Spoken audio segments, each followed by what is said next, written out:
The Genroku Age marks the most dynamic period of Tokugawa culture. It lasted from 1675 to 1825. This is probably the most dynamic age because Japan, at least during this period, reached its height in wealth at this point. In addition, urbanization was pretty expansive. In 1800, Edo, the capital of the country, had reached 1 million. So during the Genroku period, we find that literature, art, sports, drama, and other types of culture are really coming into their own. In addition, this is a period in which the yuyaku, that is the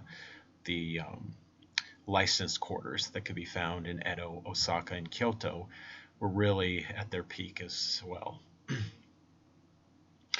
This video is going to talk a little bit about the literature and maybe other cultures and why they were important to the Tokugawa period.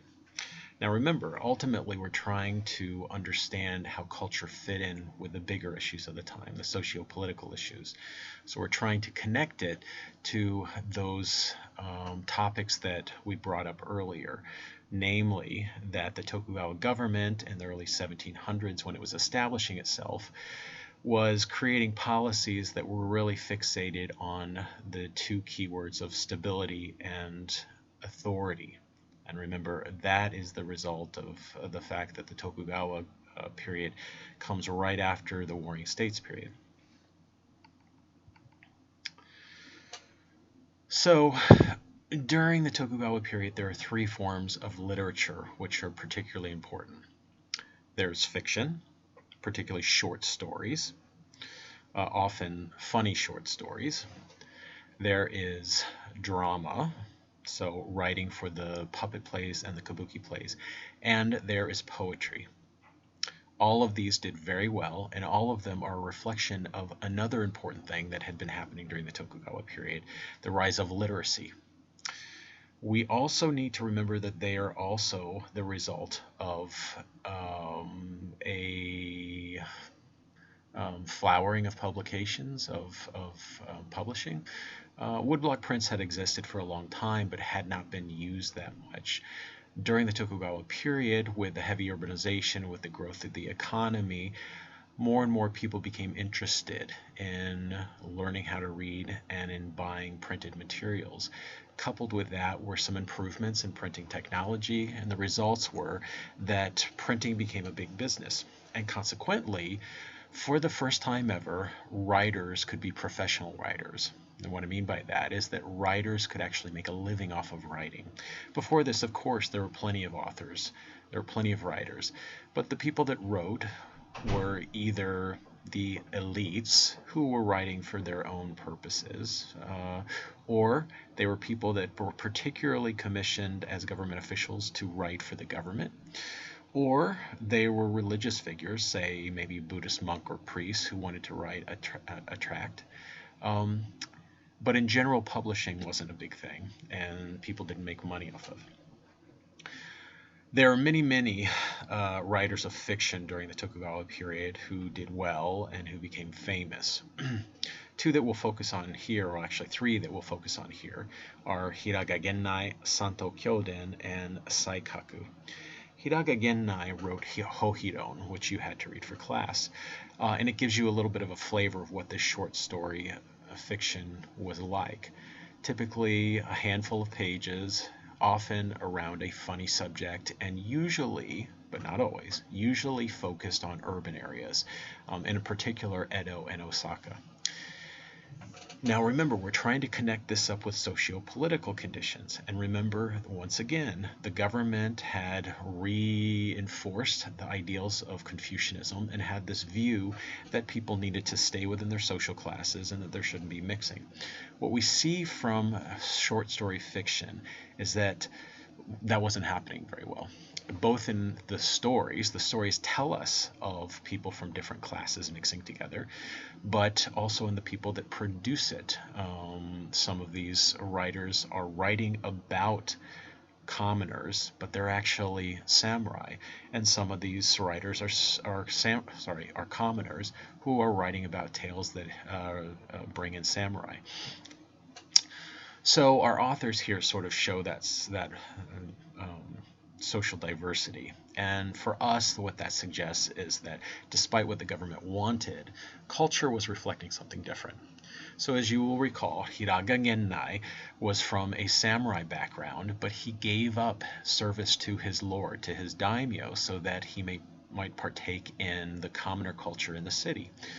So he was still a samurai, but he was a ronin. He was a wandering samurai. Santo Kyoden was firmly from the commoner class. He was a chonin, and he, I believe, was the son of a merchant, and he's one of the more successful short story writers.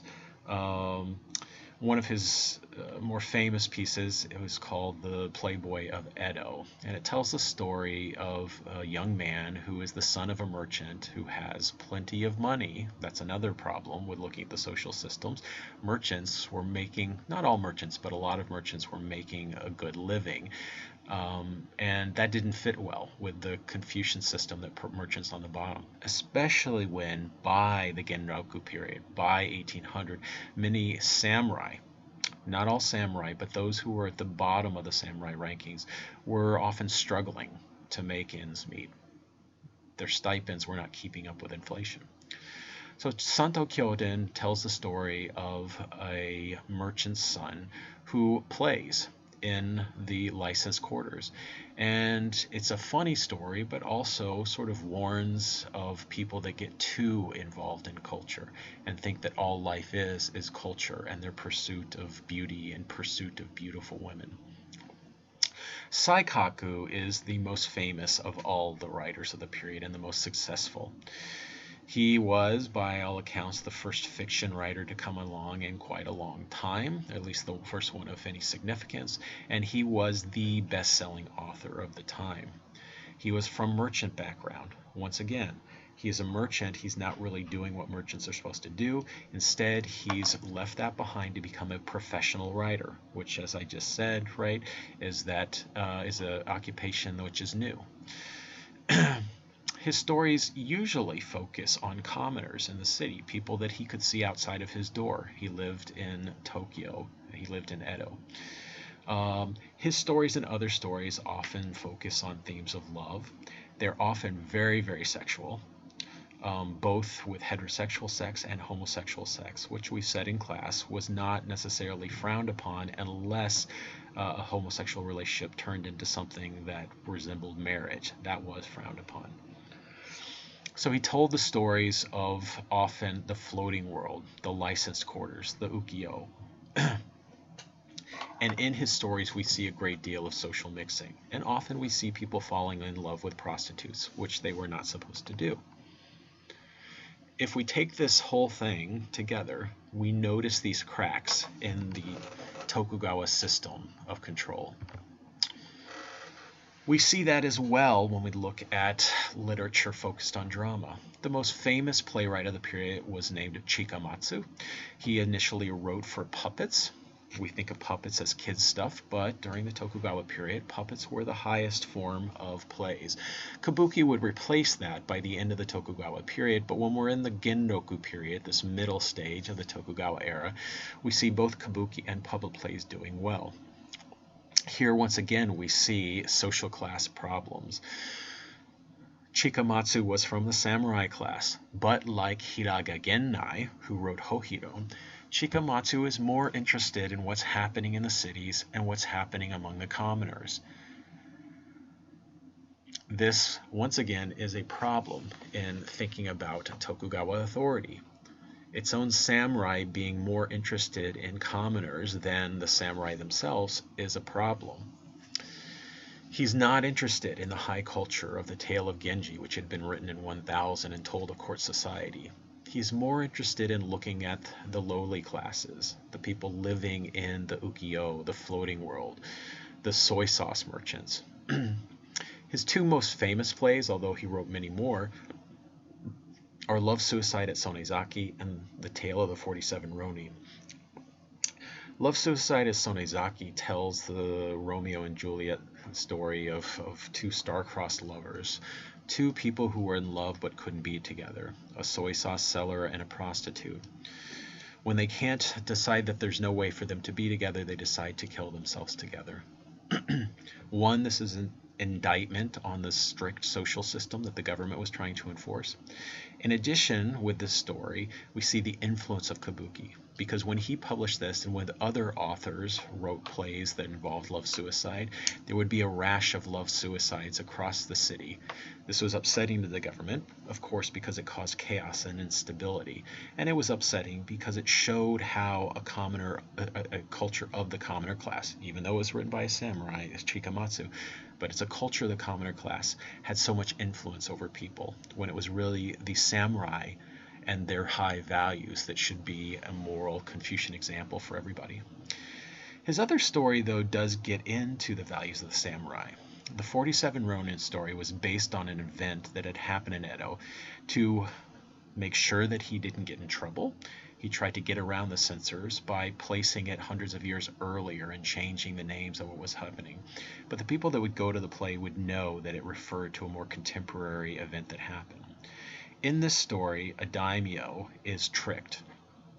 He's tricked by a rival, by somebody at the shogun's court who has a grudge against him.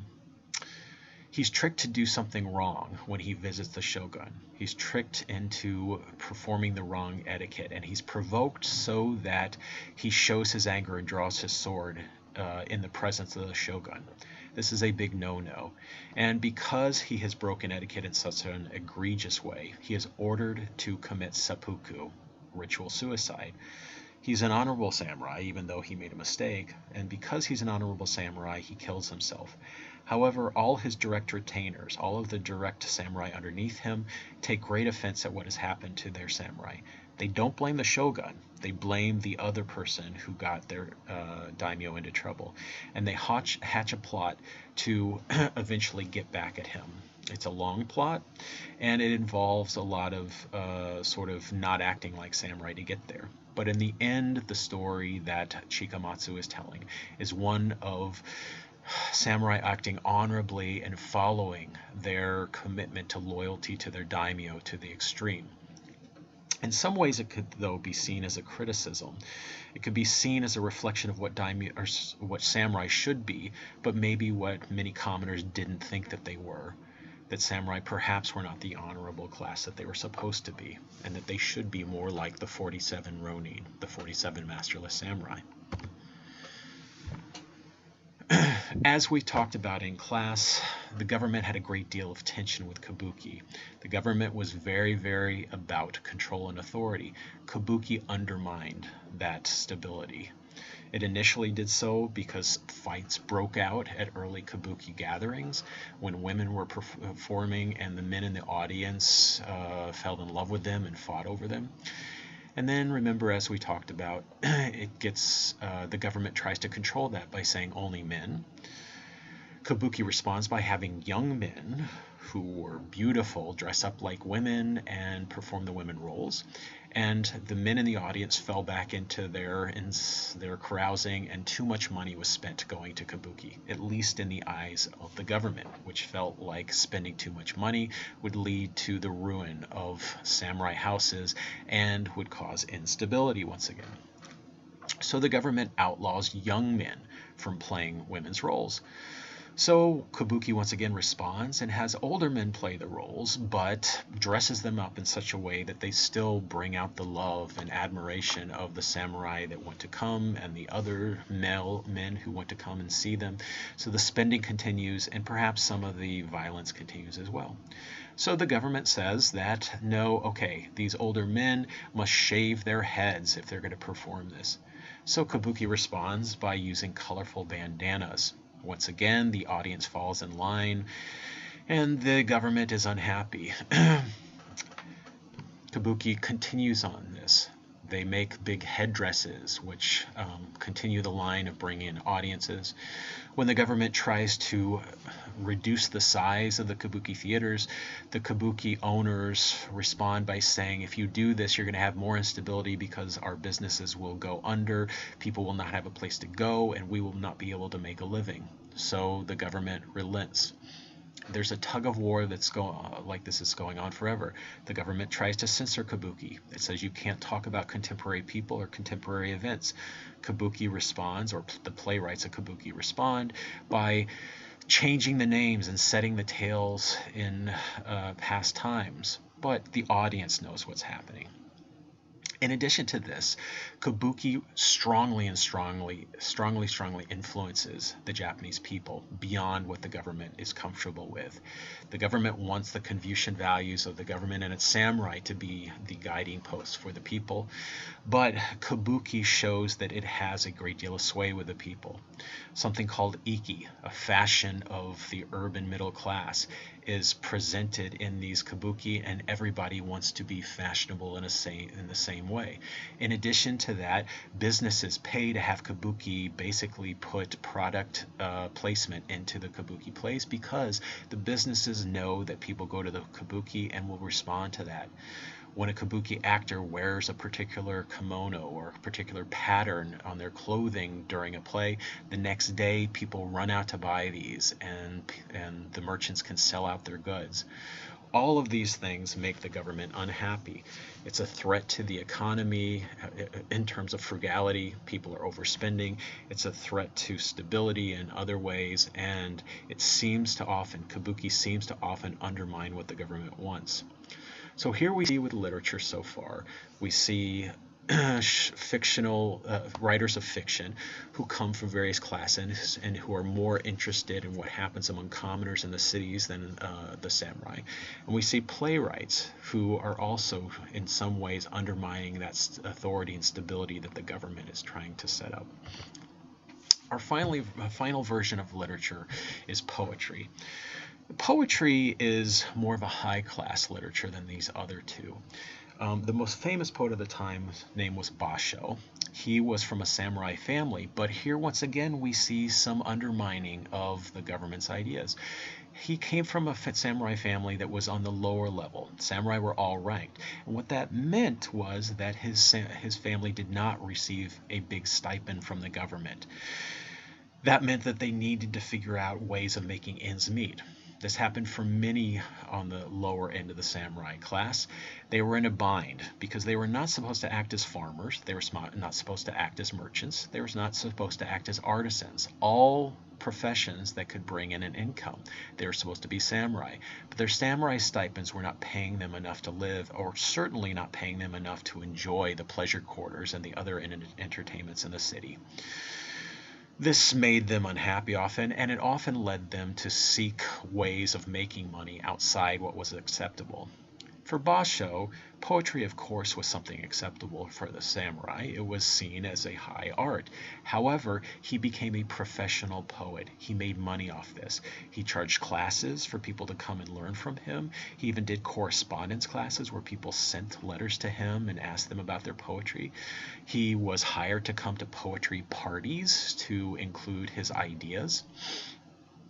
And so for these reasons, in some ways, even though he was the greatest poet of his time, he too was doing something that was undermining the system by working outside of what was acceptable for samurai. He is an early master of a form of poetry called haikai. This is the early version of what will eventually be known as haiku, which most of you have heard of. And he's able to make his money because of other big social changes and the fact that more people were getting an education than ever before in Japan, and more people were literate. We're certainly not talking about 100% literacy. There's still, compared to modern standards, low literacy. But a lot more people could read, and that meant a lot more people were interested in reading, and a lot more people were interested in learning how to write poetry. He benefited off of this. His poems are often about nature, love, and travel. They do not necessarily focus on urban areas or on the commoner class. They focus on things that were sort of traditional in poetry, but he did it in a new way, and it made him popular. Here's an example of a poem that he was involved in, which was a linked verse poem known as a renga, R-E-N-G-A. And as you can see, all the different stanzas, beneath the boughs, the soup with fish and vegetables flecked with cherry blossoms, each of these stanzas was written by a different person. We see Basho come up twice. Often, as I said, he would be invited to poetry parties in which all the members of the party would work in a ring basically and add a new part to the poem, and he would be paid for this. Once again, professional writers, a new type of profession. Now, when we stop to think about what we've seen here in terms of culture, these are some of the important themes we need to keep in mind. First off, why was the Tokugawa interested in control? This is a question you should be able to answer based on what we said in class. 2, how did urbanization and culture connect with each other? This too, when you think about the themes, about the focuses of what was happening in culture, you should have an idea of this. 3, we did not talk about this a lot, but we saw a hint of this when you guys read Hohiro, the relationship between the center and the periphery, or the urban areas and the rural areas. More than ever before, places like Edo, central to Japan, places like Osaka, an urban area of Japan, came to be seen as the place that everybody wanted to go, the place that everybody wanted to enjoy. And it's those places that were really generating the culture. But the culture was spreading out to the periphery and to the urban areas, and it was doing it along the roads that were being maintained by the government, many of them to ensure that the daimyo every other year could travel to and from their home domains. Another theme to keep in mind is the relationship between samurai and commoners. They were supposed to be separate. What do we see in what we've just talked about? Do you see the separation? In what way does that separation not work? 3, we see the rise of the literary culture in printing. New techniques in printing led to better production of both paintings and books. This is woodblock printing. More people with enough disposable income to invest in reading. Even those who didn't have enough money to buy lots of books, they were able to rent books from traveling libraries. This is a way of understanding how the economy fits into culture. The economy helped drive the rise of culture, and it allowed for new professions to be born and new people to enjoy culture in ways they hadn't before on a mass level, which is our next theme, the commercialization of culture. And then finally, when we think about all of this, you need to remember where we came from, the government trying to control things. The government's interested in authority and stability, and what we find at the end of this, how culture in various ways seem to resist the authority. We see this particularly in the different writings that we talked about, who's doing the writing, what kind of tales they're interested in. And we see this in what happens with kabuki,